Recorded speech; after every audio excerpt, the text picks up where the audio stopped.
¿Qué hacer cuando yo estoy casado con una persona que no es creyente?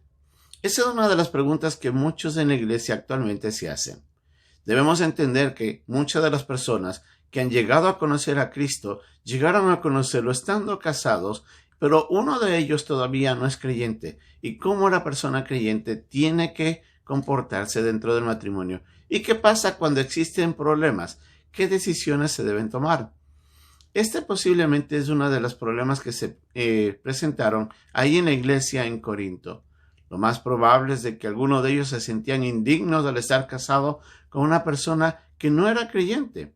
¿Y qué debían hacer? Y Pablo, en esta primera carta a los Corintios, tiene que enfrentar esto dando algunas pautas a considerar para que el creyente pueda saber qué hacer y cómo actuar cuando se presenten los conflictos. Vamos a ver lo que nos dice esta carta. Es nuestra lección de hoy día aquí, en Un Momento con Dios.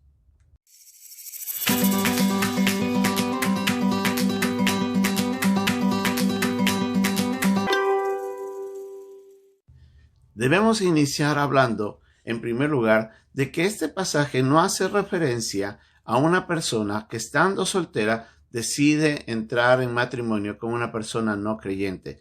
Eso es completamente una desobediencia a Dios, como nos dice la segunda carta a los Corintios en el capítulo 6, versículos del 14 al 18 y después en el capítulo 7, los primeros versículos. Así es de que no se trata aquí el tema de una persona que estando soltera decide casarse con un no creyente. Eso se llama yugo desigual y es obviamente y claramente enseñado en la Biblia de que no es correcto. Aquí estamos refiriéndonos más bien a cuando la persona, estando casada, llega a conocer a Cristo, pero a su pareja no. ¿Y cómo reaccionar? En primer lugar, debemos recordar de que la presencia del creyente dentro de la pareja es un ente santificador. ¿Qué queremos decir con esto? El temor de Dios que el creyente lleva dentro del hogar es un ente que ayuda a las personas a cambiar. Ese conocimiento de Dios puede reflejarse en la manera como el creyente vive, y eso puede ayudar a las personas que no han recibido todavía a Cristo dentro del hogar y sobre todo en el matrimonio a mirar la posibilidad de que hay un Dios que transforma, que cambia. Pedro en su primera carta también nos habla de que, hablando de las mujeres piadosas pueden ganar a sus esposos sin necesidad de hablarles de Cristo, sino solamente con su comportamiento. Así es de que es posible que el creyente pueda ser esa sal y esa luz para que el no creyente llegue a conocer a Cristo. Y es ahí donde la pareja, en este caso el no creyente, llega a conocer a Dios. Pero su comportamiento puede traer santidad dentro del hogar. El creyente puede, con la manera de vivir, modelar un ejemplo para que las demás personas comiencen a cambiar la manera de cómo están viviendo, aún inclusive dentro de sus hijos.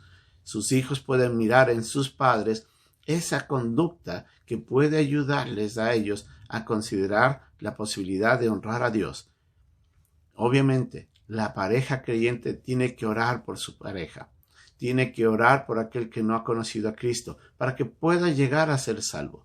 Tiene que orar para que Dios le ayude a vivir en santidad y en sabiduría, de tal manera de que con su comportamiento pueda ser una influencia muy poderosa en la vida del no creyente y de sus hijos. Tiene que respetarlos, tiene que honrarlos como tal. En este caso no se está tratando el adulterio, se está tratando es la consideración espiritual, porque sí existen conflictos espirituales dentro del matrimonio cuando las dos personas son diferentes en cuanto a su estado espiritual. La persona creyente llega a conocer a Dios y es obra del Espíritu Santo que le transforma. El no creyente, en cambio, tiene esa gran dificultad. No conoce a Dios y por lo tanto no puede ser transformado por Dios. Y ahí es donde las diferencias se pueden dar. Y ahí es donde los conflictos se pueden dar. El papel del creyente es amar a su pareja, es perdonar si le ha cometido errores o faltas y siempre buscar que su pareja llegue a conocer a Dios algún día y modelar ese ejemplo de vida cristiana. Pero ¿qué pasa cuando el no creyente decide separarse? ¿Qué debe hacer en ese momento la persona creyente? Pablo nos dice aquí de que si el no creyente decide separarse por su propia parte, el creyente no está atado a estar unido a esa relación. No está llamado a servidumbre, como él mismo lo dice, sino más bien hemos sido llamados a estar en paz con Dios.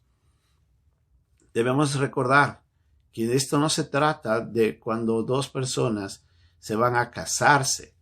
Esto se trata cuando dos personas ya están casadas y uno de ellos llega a conocer a Cristo. Entonces, la responsabilidad del creyente siempre es honrar con su matrimonio a Dios. Pero el no creyente, en cambio, no tiene ese conocimiento ni tiene ese deseo. Y es ahí donde él puede tomar la decisión de destruir el hogar. ¿Qué debe hacer el no creyente? Dice Pablo, sepárese. Es uno de los momentos difíciles en el matrimonio, pero debemos entender que las diferencias espirituales van a marcar obviamente también la manera como el no creyente percibe al matrimonio y la relación dentro del hogar. Y es de ahí donde el creyente, la persona que ya ha conocido a Cristo, tiene que, orando y buscando la guía de Dios, tomar decisiones. Si bien la separación nunca es del deseo de Dios en el matrimonio, a veces lamentablemente por la carnalidad del no creyente puede ser esa la opción que ellos tomen. Pero eso no debe ser basado en la decisión del creyente. Eso debe ser basado completamente en la decisión del no creyente, y el creyente tiene que amar y perdonar. Y si la decisión de su pareja es separarse, pues el creyente no puede hacer más. Tiene que aceptar esa separación. En los creyentes, cuando la pareja es de creyentes, es diferente, porque ambos, conociendo a Dios, tienen el poder de Dios obrando a través de ellos por medio del Espíritu Santo, que les puede capacitar a transformar su matrimonio y llevarles nuevamente a la reconciliación y a buscar el honrar a Dios con su hogar. Pero cuando existen adulterios, ahí es solamente cuando la separación es permitida. La realidad es que el pecado ha destruido al matrimonio.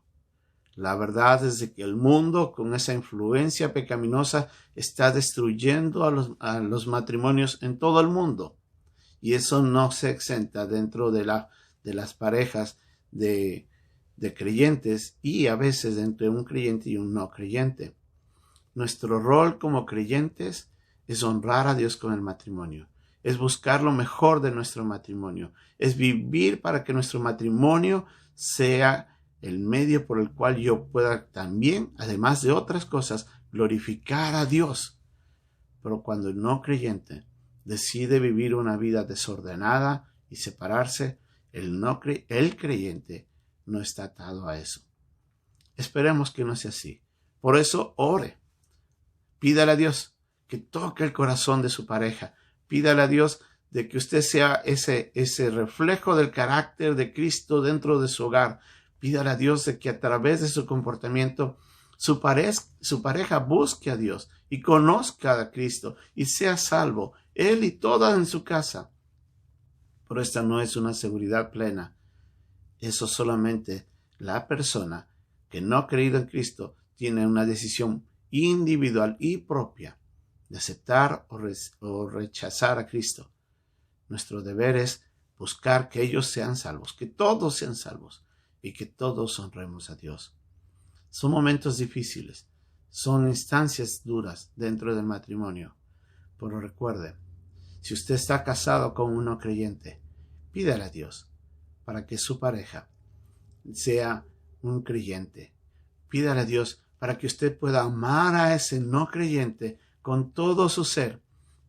Y pídale a Dios que en medio de las dificultades Dios le dé la sabiduría para enfrentar los problemas. Eso siempre va a honrar a Dios. Nuestra presencia en el matrimonio puede ser un ente que transforma la vida de nuestra pareja, de nuestro matrimonio y de nuestra familia. Y con ello podemos modelar al mundo lo que Dios quiere realmente para la familia. Que Dios nos ayude en este proceso. Bendiciones.